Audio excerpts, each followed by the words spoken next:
Welcome to the design demonstration and learning video of the DIY Lunar Rover kit created by our group, the Lunatics. Our design group consisted of 5 members: Austin Bell, Will Christenbury, Ricky Kemp, Logan Kearns, and last but not least, Alex Cole. Our design features an RC style controller that controls the 4-wheel drive skid steering drivetrain along with the front loader style bucket and bucket arm. Also featured in our design are 2 rechargeable ports for the batteries along with a red emergency stop button that cuts power to the Rover and a transparent top to see all the electronics. Our Rover features a lower center of gravity so that it can traverse uneven terrain with ease. The lower center of gravity is also preserved when the bucket is loaded with sediment.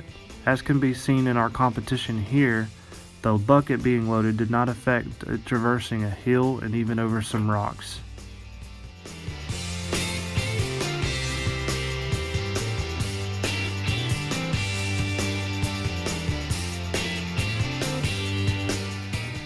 Next, we will cover how to power on your Rover.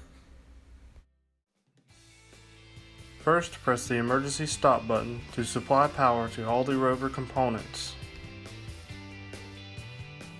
Then turn on the power to the controller so that you can control all the Rover components.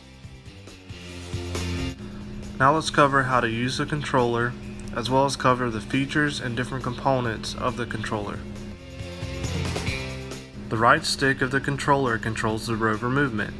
The upper right diagonal makes the Rover move forward, the lower left diagonal makes the Rover move backwards, the upper left turns left, and the lower right turns right. The left analog stick controls the height of the bucket arm as well as the tilt orientation of the bucket.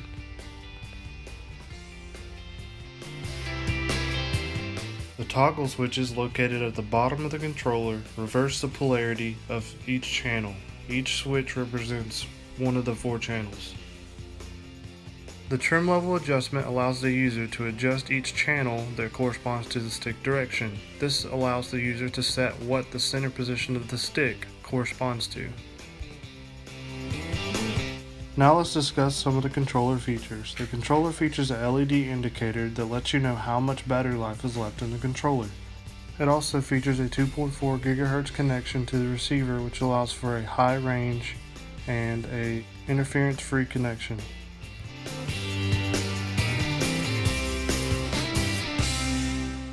Performance testing of our Rover has proven time and time again that our Rover is capable of traversing multiple terrain types with minimal issues.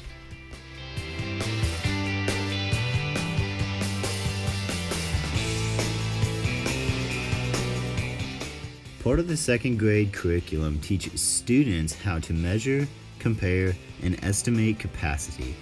Using the filled bucket, students can estimate how much sediment is contained within the bucket and identify which unit would be best to use to measure the sediment. Another part of the second grade curriculum is positions. This concept or idea can be seen by watching how the servo pushes and pulls the metal linkage, which moves the bucket up and down.